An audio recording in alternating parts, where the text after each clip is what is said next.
السلام علیکم ورحمۃ اللہ وبرکاتہ۔ وعلیکم السلام ورحمۃ اللہ وبرکاتہ۔ کیا حال ہے سب کا؟ نحمده ونصلی علی رسولہ الکریم، اما بعد فاعوذ باللہ من الشیطان الرجیم، بسم اللہ الرحمن الرحیم، رب اشرح لی صدری ویسر لی امری واحلل عقدۃ من لسانی یفقہوا قولی۔ ہم سب اس بات کا دعویٰ کرتے ہیں کہ ہم مسلمان ہیں، ہم ایمان لائے، ہم مومن ہیں، لیکن ہم سب اگر اپنے ایمان کا جائزہ لیں، اپنے دلوں کا جائزہ لیں، اپنے حالات کا جائزہ لیں، اپنے اعمال کا جائزہ لیں، تو ہم خود فیصلہ کر سکتے ہیں، ہم سب یہ دیکھ سکتے ہیں کہ ہم کیسے مومن ہیں۔ ہم سب کو وقتاً فوقتاً اپنے ایمان کا جائزہ لیتے رہنا چاہیے۔ اللہ سبحانہ وتعالی کن لوگوں کو مومن قرار دیتے ہیں کہ مومن کون ہے؟ اللہ تعالیٰ فرماتے ہیں انما المؤمنون الذین اذا ذکر اللہ وجلت قلوبہم۔ مومن تو وہ لوگ ہیں کہ جب ان کے سامنے اللہ کا ذکر کیا جائے تو ان کے دل کانپ اٹھتے ہیں۔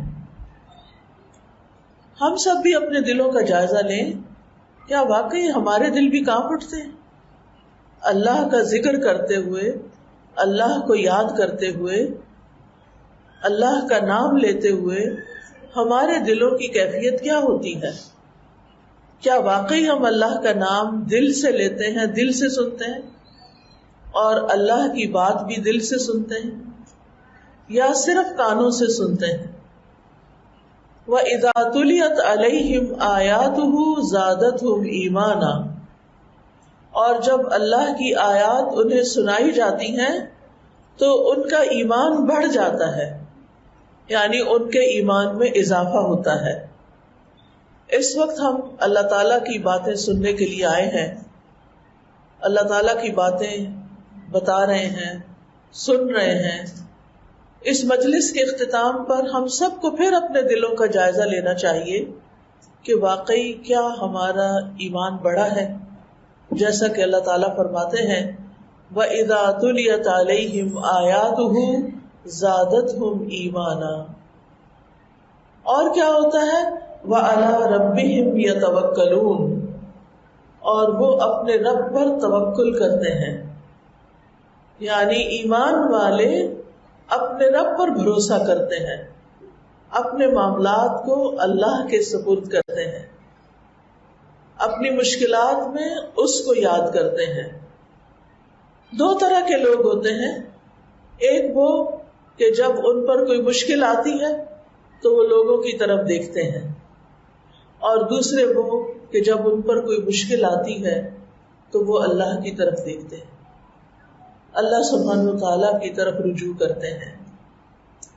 کچھ وہ لوگ ہوتے ہیں جب ان پہ غم آتا ہے، غم کے پہاڑ ٹوٹ پڑتے ہیں تو وہ لوگوں کو اپنا سہارا بناتے ہیں، اور کچھ وہ لوگ ہوتے ہیں کہ جب انہیں کوئی غم، کوئی دکھ، کوئی تکلیف، کوئی پریشانی ان پر آتی ہے تو وہ اللہ سبحانہ وتعالیٰ کی طرف رجوع کرتے ہیں، اللہ کو یاد کرتے ہیں، اللہ کو اپنے دل کا حال سناتے ہیں۔ انما اشکو بثی وحزنی الی اللہ، میں اپنے غم اور دکھ کی فریاد اللہ سے کرتا ہوں۔ ہم کن لوگوں میں سے ہیں؟ کیا ہم انسانی سہارے ڈھونڈتے ہیں یا اپنے رب کو سہارا بناتے ہیں؟ ہم لوگوں کی طرف دیکھتے ہیں یا رب کی طرف رجوع کرتے ہیں؟ اس پر ڈپینڈ کرتا ہے کہ ہمارے ایمان کی حالت کیا ہے، کہ ہم اللہ پیپل ہیں، اللہ کی طرف جانے والے لوگ ہیں، یا پیپل لوگوں کی طرف جانے والے لوگ ہیں۔ اور کون ہے سچے مومن؟ الذین یقیمون الصلاۃ، سچے مومن وہ ہیں جو نماز قائم کرتے ہیں، سب سے زیادہ اپنی زندگی میں نماز کی فکر کرتے ہیں، صرف پڑھتے نہیں قائم کرتے ہیں، اللہ کی عبادت دل لگا کے کرتے ہیں، خوشی سے اس کے آگے جھکتے ہیں، کسی اور کے کہنے سے نہیں، اپنے دل سے اٹھتے ہیں، کسی اور کے یاد کرانے سے نہیں، ان کے اپنے دلوں سے ہی بات غائب نہیں ہوتی، ان کے اپنے دل میں ہی بات ہوتی ہے کہ اللہ کی طرف رجوع کرنا ہے، اللہ کی عبادت کا وقت ہو گیا ہے۔ ان کے کام اور ان کے دل اسی طرف لگے رہتے ہیں کہ کہیں نماز کا وقت تو نہیں ہو گیا، کہیں نماز جا تو نہیں رہی، ہم کہیں جا رہے ہیں، کہیں نماز رستے میں تو نہیں آ جائے گی، ہم نماز کہاں پڑھیں گے، نماز کب پڑھیں گے۔ اور کیا کرتے ہیں سچے مومن؟ وَمِمَّا رَزَقْنَاهُمْ يُنْفِقُونَ، اور اس میں سے جو ہم نے انہیں رزق دیا وہ خرچ کرتے ہیں۔ رزق میں وہ ساری نعمتیں آتی ہیں جو اللہ تعالیٰ اپنے بندوں کو عطا کرتا ہے، اس میں مال و دولت بھی آتی ہے، کھانے پینے کا سامان بھی آتا ہے، زندگی کی باقی ضروریات کی چیزیں بھی آتی ہیں۔ تو ایسے لوگ اپنے رب کے دیے ہوئے میں سے رب کے بندوں پر خرچ کرتے ہیں۔ اس میں علم بھی ہے، ہنر بھی ہے، مہارتیں ہیں، سکلز ہیں، صلاحیتیں ہیں، قوت اور طاقت ہے، جو بھی اللہ نے دے رکھا ہے وہ صرف اپنے لیے استعمال نہیں کرتے، صرف اپنے فائدے کے لیے نہیں اس کو رکھتے، بلکہ اللہ سبحانہ وتعالیٰ کے بندوں پر، اللہ کی مخلوق پر خرچ کرتے ہیں۔ وَمِمَّا رَزَقْنَاهُمْ يُنْفِقُونَ۔ اللہ تعالیٰ ایسے لوگوں کے بارے میں، ایسی صفات رکھنے والوں کے بارے میں فرماتے ہیں اولئک ھم المؤمنون حقا، یہی لوگ وہ دراصل سچے مومن ہیں، یہی مومن کہلانے کے مستحق ہیں۔ لہم درجات عند ربہم، ان کے لیے ان کے رب کے ہاں درجے ہیں، یعنی بہت سے درجات ہیں، بلند درجات ہیں، اور ہر ایک کا درجہ کتنا ہے؟ جتنا اس کا عمل ہے، جتنی اس کی کوشش ہے، جتنا اس کا اللہ سبحانہ وتعالیٰ کی طرف رجوع ہے۔ وَمَغْفِرَةٌ، اور بخشش بھی ہے، یعنی انسان ہے نا، جتنی بھی کوشش کر لیں غلطی سے نہیں بچ سکتے، بھول چوک ہمارے ساتھ ہے، لا علمی ہمارے ساتھ ہے، جہالت ہے، نفس ہے ہمارے باہر ہمارا دشمن شیطان بیٹھا ہوا ہے جو ہر لمحہ ہمیں ورغلانے کی کوشش میں ہے، ہمیں اصل کرنے کا کام جو ہے وہ بلا دیتا ہے۔ لہذا ہم انسان ہونے کے ناطے بہت سی وجوہات پر غلطیاں تو کر جاتے ہیں، تو ایسے لوگ جو محسن ہوتے ہیں، سچے مومن ہوتے ہیں، اللہ سبحانہ وتعالیٰ ان کی غلطیوں کو معاف کر دیتے ہیں۔ تو ایسے لوگوں کے لیے بلند درجے بھی ہیں، بخشش بھی ہے، ورزق کریم، اور عزت والا رزق بھی ہے۔ یعنی اللہ سبحانہ وتعالیٰ جنت میں ان کی جیسی مہمانی فرمائے گا، اس میں ان کو بہت عزت اور آنر حاصل ہوگا۔ دنیا میں انسان کو عزت بڑی پیاری ہوتی ہے، انسان بعض اوقات اور چیزوں پہ کمپرومائز کر جاتا ہے لیکن عزت پہ کمپرومائز نہیں کرتا۔ تو جنت میں جہاں بہت سی نعمتیں ہوں گی، وہاں اللہ سبحانہ وتعالیٰ کی طرف سے عزت کا معاملہ ان کے لیے کیا جائے گا۔ تو اس سے یہ پتہ چلتا ہے کہ سچے مومن وہ ہوتے ہیں جن کے دل اللہ کی آیات سن کے، اللہ کا نام سن کے کانپ اٹھتے ہیں۔ وجلت قلوبہم، وجل کا ایک معنی ہوتا ہے دل کا ڈر جانا، یعنی دل میں خوف پیدا ہو جاتا ہے، رونگٹے کھڑے ہو جاتے ہیں، اور دوسرا معنی ہے دل میں رقت پیدا ہو جانا، یعنی ان کے دل نرم ہو جاتے ہیں۔ مثال کے طور پر وہ کوئی کام کرنے جا رہے ہیں اور مثلاً غصے میں آ گئے ہیں اور وہ کسی کے ساتھ کوئی برا سلوک کرنے والے ہیں، اتنے میں ان کو کوئی اللہ کا نام یاد دلا کے منع کرتا ہے کہ ایسا نہیں کرنا، تو وہ ایک دم ڈھیلے پڑ جاتے ہیں، ایک دم اپنے غصے کو چھوڑ دیتے ہیں، جو کوئی غلط کام کرنے جا رہے تھے اس غلط کام سے باز آ جاتے ہیں۔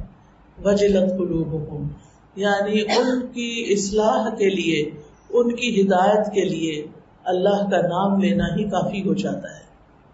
کوئی اللہ کا واسطہ دے کر ان سے بات کرتا ہے، اللہ کے نام پر ان سے کوئی معافی مانگتا ہے یا کوئی کسی چیز کا سوال کرتا ہے، تو وہ فوراً ہی ڈھیلے پڑ جاتے ہیں، ان کے دل نرم ہو جاتے ہیں. اور اسی طرح جب اللہ کا ذکر سنتے ہیں، یعنی جہاں جس مجلس میں اللہ کی باتیں ہو رہی ہوں، اذان ہو رہی ہو، نماز ہو رہی ہو، کہیں تلاوت ہو رہی ہو، تو اذا تلیت علیہم آیاتہ، جب اللہ کی آیات ان کے سامنے پڑھی جاتی ہیں تو یہ ساری چیزیں ان کا ایمان بڑھاتی ہیں. آپ دیکھیں کہ ایمان جو ہوتا ہے نا وہ ایک حالت میں نہیں رہتا، یا وہ بڑھتا رہتا ہے یا وہ گھٹتا ہے. جب آپ اچھے کام کرتے ہیں تو آپ کا ایمان بڑھتا ہے، اور اگر آپ اچھے کام نہیں کرتے، اپنا وقت ضائع کرتے ہیں، تو ایمان میں ڈکلائن آنے لگتا ہے، ایمان کا لیول نیچے جانے لگتا ہے. اور عام طور پر ہم لوگوں سے متاثر ہو کے، لوگوں کی باتوں میں آ کے، جو کوئی اچھا کام ہو رہا ہوتا ہے اس سے پیچھے ہٹ جاتے ہیں. کئی دفعہ آپ نے دیکھا ہوگا کہ اذان ہو رہی ہوتی ہے، اللہ کا نام لیا جا رہا ہوتا ہے، اور لوگ بالکل غافل ہوتے ہیں، ٹی وی لگایا ہوا ہے، باتیں کر رہے ہیں، فون سن رہے ہیں، یعنی جو دل میں آتا کرتے ہیں. ان کے دلوں پر اس اذان کا کوئی اثر نہیں ہوتا، وہ توجہ ہی نہیں کرتے. وہ یوں لگتا ہے گویا یہ اذان ان کے لیے تو ہے ہی نہیں، اس سے ان کا کوئی سروکار نہیں. لیکن اس کے برعکس جن لوگوں کے دل اللہ کی محبت سے بھرے ہوتے ہیں، جن کے اندر ایمان سج چکا ہوتا ہے، یعنی اللہ تعالیٰ کچھ لوگوں کے دلوں میں ایمان کو سجا دیتا ہے، تو ایسے لوگ پھر جس وقت اللہ کا نام آتا ہے کہیں پر بھی، کسی بھی شکل میں، تو وہ فوراً متوجہ ہو جاتے ہیں اور سارے کام کاج چھوڑ دیتے ہیں.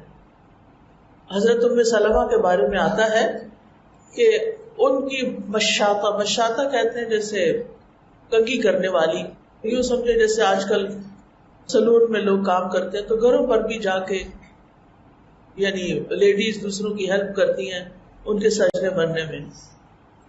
تو وہ ان کے بال سنوار رہی تھی کہ اتنے میں مسجد سے آواز آئی، یا ایھا الناس، خطبہ شروع ہوا. تو انہوں نے فوراً اس کو کہا کہ سب کچھ چھوڑ دو. تو کہنے لگی کہ ابھی تو شروع ہوا ہے. کہتے کہ یہ ہمیں نہیں پکارا گیا، ہمیں بھی تو پکارا گیا نا، ہم بھی تو یا ایھا الناس میں شامل ہیں. لیکن ہم میں سے کئی لوگ، یہاں تو خیر مسجدوں میں جانے کا رواج نہیں، لیکن کبھی کسی لیکچر میں چلے گئے یا حرم میں چلے گئے، وہاں پر بھی جا کر خطبہ شروع ہو جاتا ہے اور ہماری باتیں ختم نہیں ہوتی، ہمیں یاد ہی نہیں رہتا کہ یہ ہمیں پکارا گیا ہے. یا ایھا الذین آمنوا کہہ کے جب پکارا جاتا ہے تو ہمیں کم ہی یہ محسوس ہوتا ہے کہ یہ میری بات ہو رہی ہے، یہ مجھ سے بات ہو رہی ہے، یہ میرا ذکر ہو رہا ہے. تو ہمیں ان معاملات میں یہ ساری چیزیں وقتاً فوقتاً جو ہمیں پیش آتی ہیں، یہ دراصل ہمیں ہمارے ایمان کا جائزہ لینے کے لیے ہوتی کہ ہم کیا کر رہے ہیں، ہم کہاں کھڑے ہیں. تو جو ایمان والے ہوتے ہیں ان کا ایمان ان آیات سے بڑھ جاتا ہے، آیات کی تلاوت سے ان کا ایمان بڑھتا ہے.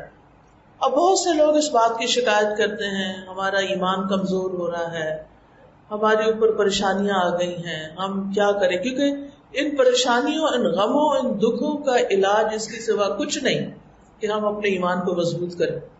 صرف ایمان کی قوت ایسی قوت ہوتی ہے جو شیطان سے بھی لڑ جاتی ہے، جو ہمارے نفس کو بھی شکست دے دیتی ہے، اور جو ہمارے دل کے اندر پائے جانے والے وسوسے اور پریشانیاں اور خوف اور غم اور دکھ اور فکر مندی، ان سب چیزوں کو بھی وہی کاٹ کے رکھ دیتی. لیکن ایسا کیوں ہوتا ہے کہ ہم تلاوت بھی سن لیتے ہیں، ہم تلاوت کر بھی لیتے ہیں، پھر بھی ہمارے اندر ایمان نہیں بڑھتا؟ کیونکہ ہم اس طرح نہیں سنتے جیسے سننا چاہیے، ہم اس طرح نہیں پڑھتے جیسے پڑھنا چاہیے. اول تو ہمیں سمجھ ہی نہیں آتا کہ پڑھا کیا جا رہا ہے. جب سمجھ ہی نہیں آئی کہ بات کیا ہو رہی ہے تو پھر تو صرف ایک آواز ہے جو ہمارے کان سے ٹکراتی ہے اور گزر جاتی ہے. پھر ہمارے دلوں پہ کیسے اثر ہوگا، پھر ہمارا ایمان کیسے بڑھے گا؟ تو ایمان والے وہ ہوتے ہیں کہ جو قرآن کی آیات سن کر، اللہ سبحانہ و تعالیٰ کا کلام سن کر ان کا ایمان بڑھ جاتا ہے، اور جو ایمان بڑھتا ہے ان کا توکل بڑھ جاتا ہے. اور جو توکل بڑھتا ہے ہر چیز کی پریشانی ختم ہو جاتی ہے۔ صرف اللہ میں توکل ایسی چیز ہے کہ جو انسان کو آگے بڑھاتی ہے کہ قدم اٹھاؤ، محنت کرو، کوشش کرو، اللہ تمہارے ساتھ ہے۔ عین خوف کے وقت میں غار ثور میں نبی صلی اللہ علیہ وسلم نے حضرت ابوبکر سے کیا کہا تھا؟ لا تحزن ان اللہ معنا، غم نہ کرو، اللہ ہمارے ساتھ ہے۔ اللہ ہمارے ساتھ ہے کا مطلب کیا کہ ہمارا بھروسہ اللہ پر ہے، وہ ہماری مدد کرے گا۔ تو یہ مومن کی شان ہوتی ہے کہ وہ ہر موقع پر اپنے گھر میں، اپنے باہر کے محاذ پر، اپنی مشکلات میں، اپنی آسانیوں میں، اپنی خوشیوں میں، اپنے غم میں اللہ کا نام سنتے ہی، اللہ کا ذکر سنتے ہی، اس کی آیات سنتے ہی اس کے اندر ایک تبدیلی آتی ہے۔ اللہ کا ذکر اس کے اندر ایک تبدیلی لاتا ہے۔ سفیان ثوری کہتے ہیں میں نے سدی کو کہتے ہوئے سنا، یہ مفسر ہے، کہ اس سے مراد وہ آدمی ہے جو ظلم یا نافرمانی کرنا چاہتا ہے، جب اس سے کہا جاتا ہے کہ اللہ سے ڈرو، اتق اللہ، تو وہ ڈر جاتا ہے۔ جیسے عمر رضی اللہ عنہ سے کہا گیا اتق اللہ، تو انہوں نے اپنا گال زمین پہ رکھ دیا کہ عمر کو سب سے زیادہ اللہ سے ڈرنا چاہیے۔ ان کے اندر ایمانی کریج ضرور تھی، وہ بہادر تھے، وہ بہت فارم تھے اپنے فیصلوں میں، لیکن ایمان کی وجہ سے ان کے اندر خشیت اور رقت بھی بہت تھی۔ اللہ کی یاد میں وہ اتنا رویا کرتے تھے اور آخرت کے خوف سے کہ ان کے چہرے پر آنسو کی وجہ سے لکیریں بن گئی تھی۔ لیکن ہمارے دل ٹس سے مس کیوں نہیں ہوتے؟ کیونکہ ہمارے دل سخت ہو گئے، ہم دنیا کی محبت میں مبتلا ہو گئے، وہ دنیا جو بہت جلد چھوڑ دینی ہے، ہم نے زیادہ دن یہاں نہیں رہیں گے، رہنے کے لیے آئے ہی نہیں، جیسے مسافر تو ہیں، چند دن کے لیے ہیں پھر چلے جائیں گے، لیکن ساتھ کیا لے کے جا رہے ہیں، یہ ہے سوچنے کی بات۔ اور سب سے قیمتی چیز ایمان ہے، جو دنیا میں بھی فائدہ دیتا ہے، جو قبر میں بھی فائدہ دے گا، جو حشر کے دن بھی فائدہ دے گا، جو پل صراط پر بھی فائدہ دے گا۔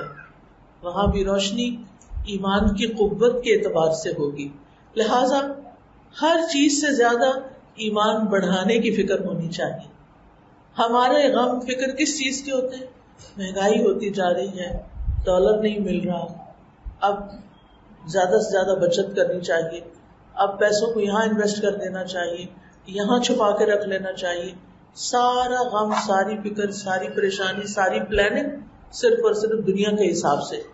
ٹھیک ہے، دنیا میں رہنا ہے، انسان ضرور اس کے لیے پلان کرے، لیکن اس کو اپنے اوپر حاوی نہ ہونے دے۔ دنیا کی فکر سے زیادہ آخرت کی فکر ہو، کیونکہ دنیا میں تو چند دن رہنا ہے، جس دن سانس رک گئی نا، اس دن یہ سارے غم بھی چلے جائیں گے، یہ ساری فکر اور پریشانی بھی ختم ہو جائے گی۔ بس یہ اس دن تک ہے جب تک سانس آ رہا ہے، سانس گیا مسائل بھی گئے۔ کئی بزرگوں کو، ماؤں کو دیکھا گیا ہے، وہ اپنی اولاد کے غم میں ساری ساری زندگی مبتلا رہے، لیکن وہ چلے گئے، اولاد پیچھے جی رہی ہے، زندگی گزار رہی ہے، اللہ ہی ان کا والی و وارث ہے۔ تو اصل چیز کیا ہے؟ ان سارے معاملات میں انسان ضروری کوشش کے بعد توکل کی راہ اختیار کرے۔ لہٰذا یہاں اور بہت سی صفات کو چھوڑ کر توکل کا ذکر کیا گیا ہے کہ ایمان بڑھنے کی علامت کیا ہے؟ ایمان بڑھنے کی علامت کیا ہے؟ کہ انسان کے اندر توکل جیسی صفت آ جاتی ہے۔ تو جس کا دل اللہ کی عظمت سے ڈر جاتا ہے تو پھر وہ ایسا شخص ہوتا ہے جو نافرمانی کا ارادہ کرتا ہے، لیکن جو ہی اللہ کی یاد آتی ہے تو وہ نافرمانی سے توبہ کر لیتا ہے۔ قرآن مجید میں مومنوں کی ایک اور صفت بھی بیان ہوئی ہے ایک دوسری جگہ۔ یہاں پر فرمایا انما المؤمنون الذین اذا ذکر اللہ وجلت قلوبہم، اور دوسری جگہ فرمایا الذین آمنوا وتطمئن قلوبہم بذکر اللہ، الا بذکر اللہ تطمئن القلوب، کہ جو لوگ ایمان لاتے ہیں اور ان کے دل اللہ کے ذکر سے مطمئن ہو جاتے ہیں۔ تو فخر رازی کہتے ہیں اگر کہا جائے کہ یہاں اللہ تعالیٰ نے فرمایا وجلت تو دوسری آیت میں اطمینان کی بات ہے، تو دونوں میں تطبیق کیسے ہوگی؟ وہ کہتے ہیں اس کا جواب یہ ہے کہ یقین کی تسلی کی وجہ سے اطمینان حاصل ہوتا ہے اور توحید کی معرفت سے شرح صدر ہوتا ہے. وجل عذاب کے ڈر کی وجہ سے ہوتا ہے. یعنی یہ دونوں حالتیں متضاد نہیں. یہ انسان کے دل میں یقین اور اطمینان ہوتا ہے اور اسی یقین کی وجہ سے اس کو پھر آخرت کی فکر بھی لگ جاتی ہے. حقیقت یہ ہے کہ قرآن پاک یا اللہ کا کلام جو ہے یہ اتنی زبردست چیز ہے کہ اگر کسی پہاڑ پر بھی نازل کی جائے تو پہاڑ بھی ریزہ ریزہ ہو جائے، کیونکہ پہاڑ اس کی اہمیت کو سمجھتے ہیں کہ یہ اللہ کا کلام. تو جب بھی سنیں اللہ کا کلام یا جب بھی پڑھیں اللہ کا کلام تو اس کو اللہ کا کلام سمجھ کے پڑھیں. اور جب یہ احساس آئے گا دل میں کہ یہ اللہ کا کلام ہے تو دل بدلے گا. لیکن مشکل یہ ہے نا کہ ہمارے دل میں اللہ تعالیٰ کی عظمت، خشیت، اللہ تعالیٰ کی قدرت اور اس کی جو ایک بڑائی اور ہیبت ہے وہی نہیں ہے دل میں، اس کو ہی نہیں پہچانا. تو جب ہم اللہ ہی کو نہیں پہچانتے تو پھر اللہ کا کلام ہم پر کیا اثر کرے گا؟ سورۃ الحدید میں اللہ تعالیٰ فرماتے ہیں أَلَمْ يَأْنِ لِلَّذِينَ آمَنُوا أَن تَخْشَعَ قُلُوبُهُمْ لِذِكْرِ اللَّهِ وَمَا نَزَلَ مِنَ الْحَقِّ.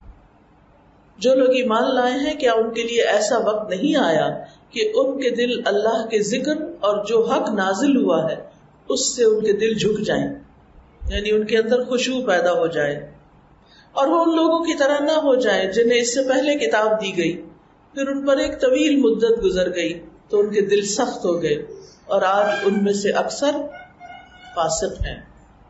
یعنی بعض لوگ کلام اللہ پڑھنے کے بعد بھی جب طویل عرصے تک اس کے عادی ہو جاتے ہیں پڑھتے رہنے کے، لیکن ان کا ایمان نہیں بڑھتا، تو پھر ایک طرف قرآن پڑھتے ہیں اور دوسری طرف نافرمانیاں کرتے ہیں، اور ایسے لوگ سب سے بدترین مثال بن جاتے ہیں، اور لوگ ان کو بری مثال کے طور پر یوز کرتے ہیں، ان کا ذکر کرتے ہیں. دیکھا فلاں کو جو قرآن پڑھاتا ہے اور اس کی حرکتیں کیسی ہیں، دیکھا فلاں کو جو قرآن پڑھتا ہے اور وہ کرتا کیا ہے، وہ وعدہ خلافی کرتا ہے، وہ جھوٹ بولتا ہے، وہ دھوکہ دیتا ہے، فریب کرتا ہے. ایسا کیوں ہوتا ہے؟ ایسا دل کے سخت ہونے کی وجہ سے ہوتا ہے. جب قرآن پڑھ کے دل پہ اثر نہیں ہوتا اور دل بدلتا نہیں ہے.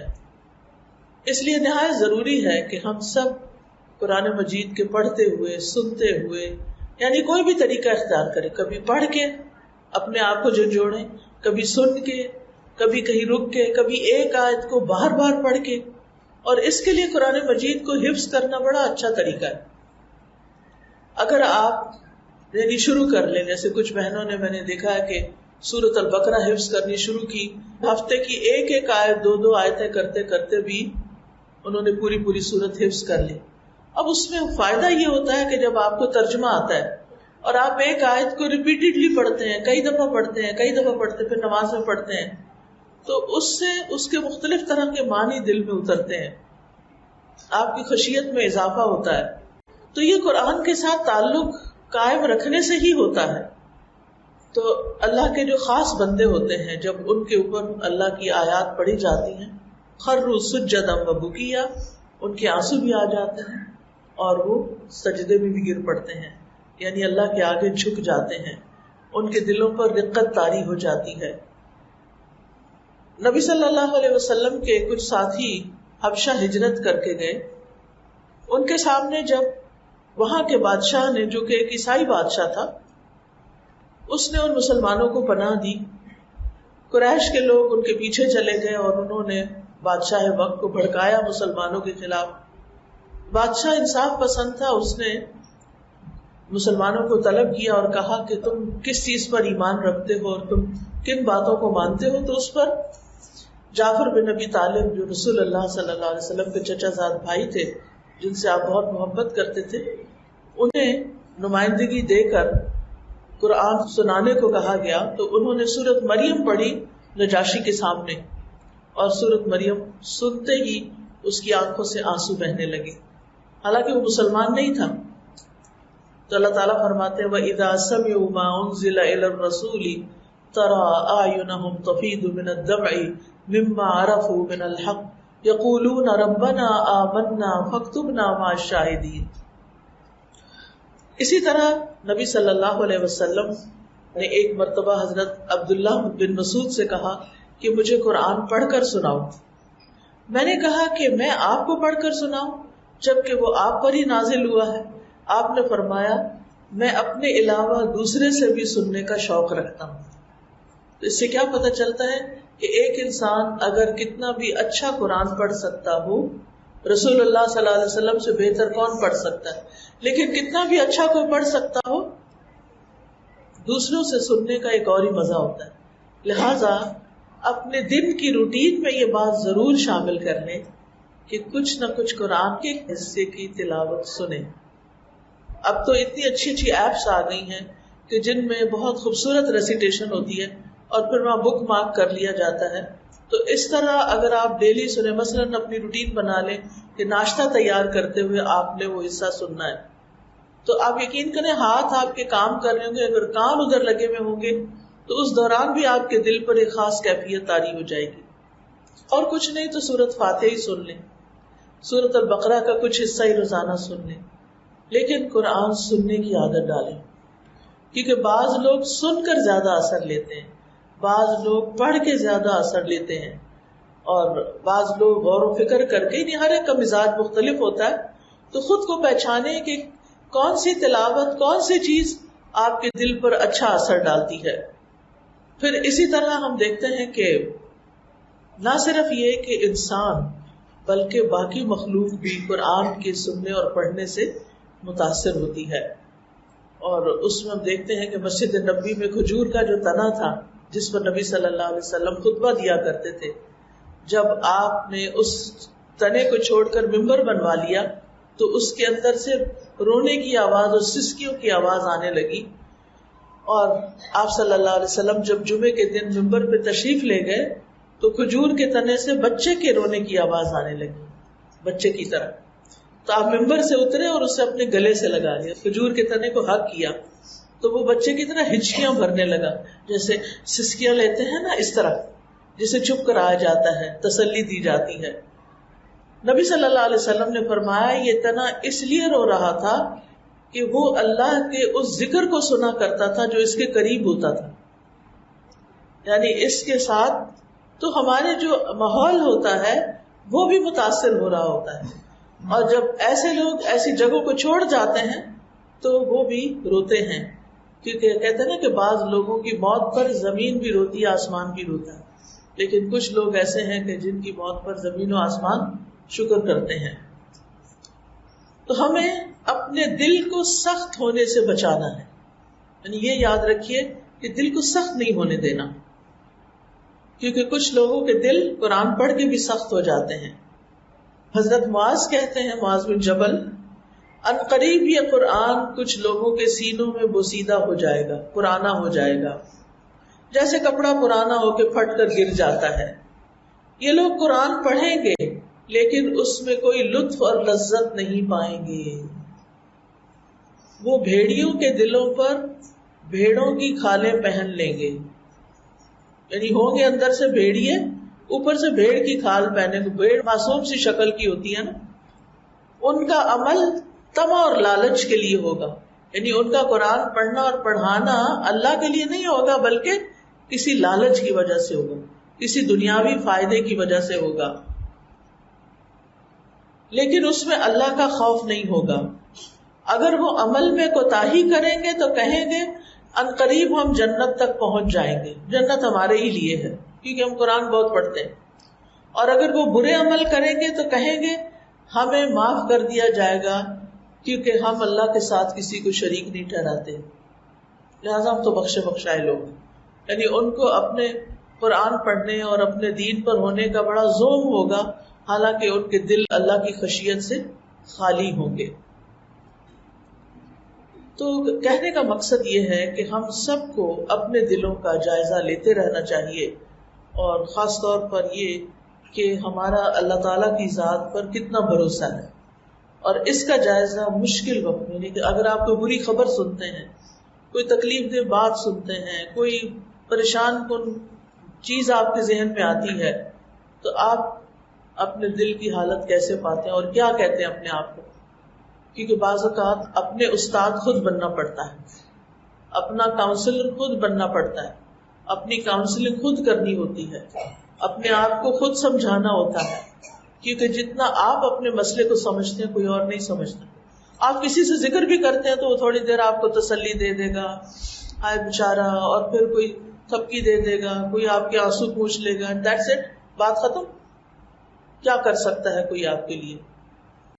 ہاں اگر واقعی کوئی حقیقی مدد کر سکتا ہو تو وہ اور بات ہے، انسان ہاتھ پاؤں مارتا ہے، کوشش کرتا ہے.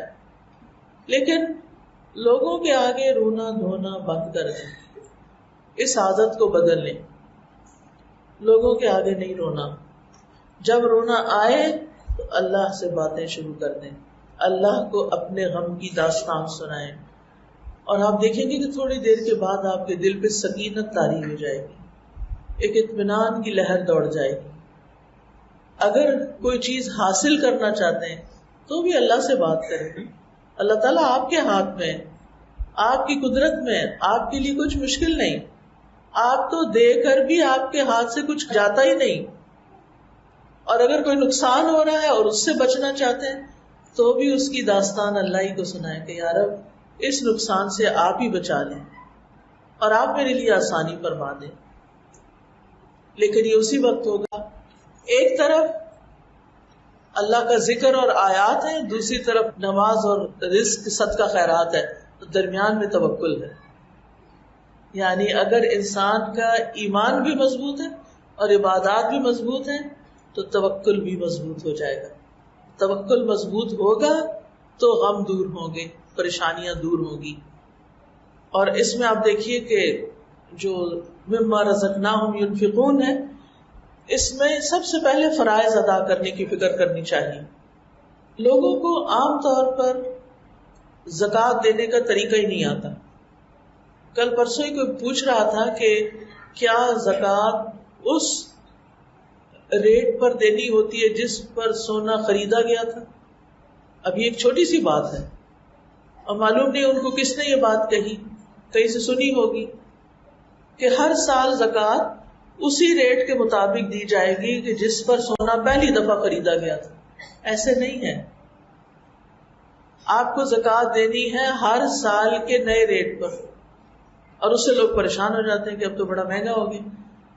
پھر تھوڑی دیر سوچیں، اگر مہنگا بھی ہو گیا ہے تو 2.5% ہی ہے نا زکوٰۃ، باقی تو سارا آپ کے پاس ہے نا. 97.5 کے آپ مالک ہیں، غریب کو تو آپ صرف 2.5 دے رہے ہیں. آپ کو کیا پریشانی ہے؟ جس رب نے آپ کو دے دیا آپ اس میں سے اتنا سا حصہ غریب کو نہیں دے سکتے؟ اللہ نے آپ پر اتنی بڑی مہربانی کی کہ آپ کو اتنے سارے مال کا مالک بنا دیا اور اس میں سے آپ تھوڑا سا بھی کسی کو نہیں دے سکتے. ایسا بخل. اصل بخیل وہ ہیں جو اپنے فرائض ہی ادا نہیں کرتے یا فرائض ادا کرنے کا پھر طریقہ بھی نہیں آتا. تو ہر وہ عورت جس کے پاس 7.5 تولے سونا ہے اس کو زکوٰۃ کے سارے مسائل پتہ ہونے چاہیے. نہیں پتا تو سیکھے، کیونکہ قیامت کے دن سخت پکڑ ہے. انسان کا مال اس کے جسم کے گرد لپٹ جائے گا کالے ناگ کی شکل میں، اور اس کے منہ کے اندر جو جبڑے ہیں ان کو کاٹے گا. اسی طرح وہ سونا چاندی جو جمع کرتے ہیں لوگ اور اس میں سے زکوٰۃ نہیں نکالتے، وہ پلیٹوں کی شکل میں بنا کے جہنم کی آگ میں تپا کے اس سے اس کی پیٹھ اور اس کے پہلو اور اس کے چہرے ہر جگہ کو داغا جائے گا. کیا فائدہ اس مال کا جو ہم پیچھے چھوڑ جاتے ہیں اور جس کی ہم زکوٰۃ نہ دیں. لہٰذا اس معاملے میں فکر مند ہوں. بعض اوقات لوگ کہتے ہیں بہت رکاوٹیں ہیں، بہت پریشانیاں ہیں، بہت مشکلات ہیں، کیا کریں؟ تھوڑی دیر کے لیے رک کے سوچیں کہ کہیں آپ نے تو دوسروں کے لیے مشکل نہیں پیدا کی ہوئی، کہیں آپ نے تو کوئی چیز نہیں روکی ہوئی جو آپ کو دوسروں کا حق دینا تھا. یہ مشکلات کیوں آتی ہیں، یہ رکاوٹیں کیوں آتی ہیں؟ کیونکہ اللہ تعالیٰ آپ کو سکھانا چاہتا ہے کہ تم دوسروں کے لیے آسانی کرو. جو رکاوٹ تم نے روکا ہوا مال. ابھی ریسنٹلی ایک بچی مجھ سے زکوٰۃ کے مسائل پوچھ رہی ہے جنہوں نے پچھلے 30-35 سال سے کبھی زکوٰۃ نہیں دی. اب ظاہر ہے 30-35 سال سے اگر آپ کے پاس زیور ہے کافی سارا تو 30-35 سال کی زکوٰۃ کتنی بنے گی؟ اب اس پر ایک مسئلہ یہ بھی ہے کہ اس 30-35 سال کا پرانا ریٹ لگے گا کہ نیا لگے گا؟ علماء کی اکثریت کہتی ہے نیا لگے گا. کیوں؟ اس لیے کہ غریب کو تو آج کی مہنگائی میں خرچ کرنا ہے نا. وہ اگر آپ پرانے ریٹ پہ تو پرانے ٹائم پر دیتے، یعنی جب ڈیو تھی اس وقت تو پیسے کی کوئی قیمت تھی. اب اگر اس حساب سے 100 روپے آپ کی زکوٰۃ بنتی ہے تو آج 100 روپیہ غریب کو کیا دے گا؟ وہ کیا کرے گا؟ اب یہ چھوٹے چھوٹے مسائل ہیں ایسے کہ جو ہمیں پتہ نہیں ہوتے. جب ہم پچھلا قرضہ بھی چکانے لگتے ہیں تو ہمیں احکام ہی معلوم نہیں. یہ فرائض ہیں. سنت نفل کو تو آپ بعد میں دیکھیں گے، یہ فرائض ہیں اور فرائض کا علم نہیں. تو اس لیے میں آپ بہنوں سے جنہوں نے قرآن مجید کے کورسز کر لیے ہیں، زکوٰۃ کے مسائل پڑھ لیے ہیں، اب رمضان آنے والا ہے، بہت سے لوگ زکوٰۃ دینے والے ہوتے ہیں، ان کو آپ سکھائیں، ان کو آپ پڑھائیں، ایسی کتابیں ان میں بانٹیں کہ جن سے وہ خود بھی جو پڑھنے کے قابل ہے پڑھیں، اس سے پہلے کہ آگے جائیں اور کسی مصیبت میں پڑ جائیں. بعض خواتین یہ بہانہ کرتی رہتی ہیں کہ ہمارے ہسبینڈ ہمیں پیسے نہیں دیتے، ہم زکوٰۃ کہاں سے دیں؟ تو پھر یہ اپنا زیور بھی ہسبینڈ کو پکڑا دیں کہ آپ جو چاہیں کریں اس سے. اصل میں زکوٰۃ کی جو اصل روح ہے نا، وہی چیز نکالنا جس پر زکوٰۃ دے رہے ہیں آپ. سونا ہے تو سونا نکالیں، چاندی ہے تو چاندی نکالیں، لیکن مشکل ہے ہمارے سیٹ ٹوٹ جاتے ہیں، اس لیے وہ ایک آلٹرنیٹ ہم پھر ڈھونڈ لیتے ہیں کہ کرنسی میں دے دیتے ہیں. لیکن اصل تو اسی چیز کو نکالنا ہوتا ہے نا. وہ کیوں نکال لیں؟ تاکہ مال کی محبت دل سے ختم ہو، اس دنیا کی محبت ختم ہو، تاکہ ہم آگے کا سوچیں، آگے کی تیاری کریں. مال پاک ہوتا ہے، مال کی حفاظت ہوتی ہے. اللہ تعالیٰ فرماتے ہیں فَأُولَٰئِكَ هُمُ الْمُضْعِفُونَ، یہ لوگ اپنے مال کو اور زیادہ بڑھاتے ہیں. یعنی زکوٰۃ دینے سے مال کم نہیں ہوتا، بلکہ اس میں برکت اور نشو و نما ہوتی ہے. یعنی زکوٰۃ کا ایک معنی نشو و نما بھی ہے، یعنی بڑھنا. پوچھ اس کی ہونی ہے جس کی وہ ملکیت میں ہے. اگر وہ آپ کی ملکیت ہے تو پوچھ آپ سے ہونی، اب آپ ہی بندوبست کریں کہ کیسے دینی. حضرت ابوبکر رضی اللہ عنہ کے زمانے میں کچھ لوگوں نے زکوٰۃ دینے سے انکار کر دیا تھا، تو انہوں نے ان کے خلاف جنگ کی تھی. انہوں نے کہا کہ اگر ایک بکری کا بچہ بھی جو نبی صلی اللہ علیہ وسلم کے زمانے میں لوگ زکوٰۃ میں دیتے تھے آج نہیں دیں گے تو میں ان کے خلاف بھی جنگ کروں گا. تو بات یہ کہ یہ اسلام کے بنیادی ارکان میں سے ہے، اس لیے اس سے چھٹکارا نہیں ہے. خالی توبہ سے بھی کام نہیں چلے گا، یہ فرض ادا کرنا ہوگا. نہ خود پتا ہے نقصان کیا ہے، نہ گھر والوں کو بتاتے ہیں. تو بہرحال جو دیتے ہیں، خرچ کرتے ہیں، وہی سچے مومن ہیں، جن کے ایمان میں کوئی شک نہیں، جن کے اندر نفاق نہیں، جن کے ایمان کی اللہ سبحانہ و تعالیٰ گواہی دے رہے ہیں اور ان کے درجات بلند کرتے ہیں اور ان کے تمام گناہ معاف کر دیں گے اور ایسا رزق ان کو ملے گا کہ جس کو دیکھ کر پا کر وہ خوش ہو جائیں گے.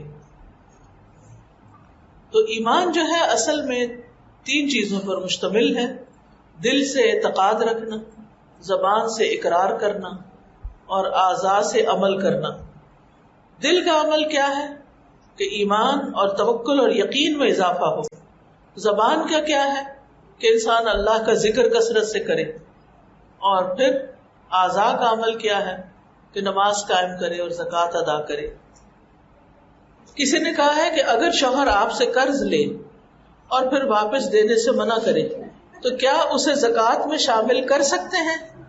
بات یہ ہے زکوٰۃ دینے سے پہلے نیت کرنی پڑتی ہے. یہ اصول یاد رکھیں. جب آپ زکوٰۃ دے رہے ہوتے ہیں نا تو اس وقت آپ نے نیت کرنی ہوتی ہے کہ یہ زکوٰۃ ہے جو میں اس کو دے رہی ہوں. اس وقت اگر آپ نے نیت نہیں کی اور بعد میں کوئی آپ کو واپس قرضہ نہیں کر رہا تو آپ قرض کو زکوٰۃ میں نہیں کنورٹ کر سکتے. اور پھر مستحق بھی ہو سکتا ہے کہ شوہر مستحق ہی نہ ہو. اگر شوہر مستحق ہو تو اس کو بیوی کی زکوٰۃ لگتی ہے، لیکن اس کا مستحق ہونا بھی جاننا چاہیے. اصل میں زکوٰۃ پورا ایک سسٹم ہے ہمارا اور اس میں پورے طریقے معلوم ہونے چاہیے. اور میں سب برانچز کو کہوں گی کہ اپنی اپنی برانچ میں زکوٰۃ سے متعلق ضرور شارٹ کورسز رمضان کے پہلے ہی رکھ لیں تاکہ لوگ اپنے اس فریضے کو آسان طریقے سے انجام دیں. تو بہرحال اسی پہ ختم کرتی ہوں. دعا کر لیتے ہیں. سبحان اللہ والحمد للہ ولا الہ الا اللہ واللہ اکبر ولا حول ولا قوة إلا بالله العلي العظيم. اللهم صل على محمد وعلى آل محمد كما صليت على إبراهيم وعلى آل إبراهيم إنك حميد مجيد. اللهم بارك على محمد وعلى آل محمد كما باركت على إبراهيم وعلى آل إبراهيم إنك حميد مجيد. ربنا آتنا في الدنيا حسنة وفي الآخرة حسنة وقنا عذاب النار. ربنا لا تزغ قلوبنا بعد إذ هديتنا وهب لنا من لدنك رحمة إنك أنت الوهاب. ربنا لا تؤاخذنا إن نسينا أو أخطأنا. ربنا ولا تحمل علينا إصرا كما حملته على الذين من قبلنا. ربنا ولا تحملنا ما لا طاقة لنا به واعف عنا واغفر لنا وارحمنا أنت مولانا فانصرنا على القوم الكافرين. یا رب العالمین یا ارحم الراحمین، ہم سب تجھ سے تیری رحمت کی فریاد کرتے ہیں. اللہ تو ہم سب پر اپنی رحمت نازل فرما. اللہ جتنے بھی لوگ آئے ہیں ان سب پر اپنی رحمتیں اور برکتیں نازل فرما. اس گھر پر، اس زمین پر، اس جگہ پر اپنی رحمت و برکت نازل فرما. اور یہاں خیر کے جو کام ہو رہے ہیں یا اللہ ان کو دن دگنی رات چگنی ترقی عطا فرما. یا رب العالمین تو ہم سب کے ایمان کو بڑھا دے، ہمیں ایسے کاموں کی توفیق دے جس سے ہر روز ہمارا ایمان بڑھے اور ہمارا توکل تجھ پہ بڑھ جائے اور ہمارے غم اور دکھ اور پریشانیاں دور ہو جائیں. اللہ تعالیٰ سب کو شفاء کلی عطا فرما. یا اللہ جتنی بہنیں آئی ہیں ان کے دلوں میں جو دعائیں ہیں، حاجتیں ہیں، ضرورتیں ہیں، اللہ ان کو پورا فرما. یا اللہ تمام بیماروں کو صحت عطا فرما، سب کے دکھ دور فرما دے. یا اللہ جو کچھ ہم نے سیکھا ہے ہمیں اس پر عمل کی توفیق دے. ہمیں اس طرح قرآن پڑھنے کی توفیق دے کہ اس کے پڑھنے سے، سننے سے، سمجھنے سے ہمارا ایمان بڑھے، ہمارا توکل بڑھے. ہمیں اچھی نمازیں ادا کرنے کی توفیق دے، ہمیں زکوٰۃ ادا کرنے کی، صدقات ادا کرنے کی توفیق عطا فرما. ہمارے دلوں میں دوسروں کی خیر خواہی پیدا کر دے. یا اللہ تو ہمارے والدین پر اپنی رحمت فرما. رب ارحمہما کما ربیانی صغیرا. ربنا اغفر لی ولوالدی وللمؤمنین یوم یقوم الحساب. ربنا اغفر لی ولوالدی ولمن دخل بیتی مؤمنا وللمؤمنین والمؤمنات. یا رب العالمین یا ارحم الراحمین نجمہ بہن کو اپنی رحمت سے بلند درجات عطا فرما. یہ جو بھی کام ہو رہا ہے اللہ تعالیٰ ان کے لیے اس کو صدقہ جاریہ بنا اور اس کو قیامت تک باقی رکھ. یا رب العالمین وہ آج ہم میں موجود نہیں لیکن تو گواہ ہے کہ وہ ہمیں بہت اچھی طرح یاد ہیں. یا اللہ تو ان کے صغیرہ کبیرہ تمام گناہوں کو معاف فرما دے، ان کے بچوں کی ساری پریشانیاں دور فرما دے. یا اللہ ان کو صدقہ جاریہ بنا. یا رب العالمین تو ہمارے بڑوں پر اپنی رحمت فرما، ہمارے بچوں کو ہدایت دے. یا اللہ ہمارے بچوں کو ہمارے لیے صدقہ جاریہ بنا دے. یا اللہ تو ہماری نسلوں میں خیر جاری کر دے. یا اللہ ان سب کو دین اور ایمان کو آگے لے جانے والا بنا دے. یا رب العالمین تو ہم سب کو اپنے فرائض پورے صحیح طور پر ادا کرنے کی توفیق دے. ربنا تقبل منا انک انت السمیع العلیم وتب علینا انک انت التواب الرحیم. وصلی اللہ تعالی علی خیر خلقہ محمد وعلی آلہ واصحابہ واہل بیتہ اجمعین برحمتک یا ارحم الراحمین. السلام علیکم ورحمۃ اللہ وبرکاتہ.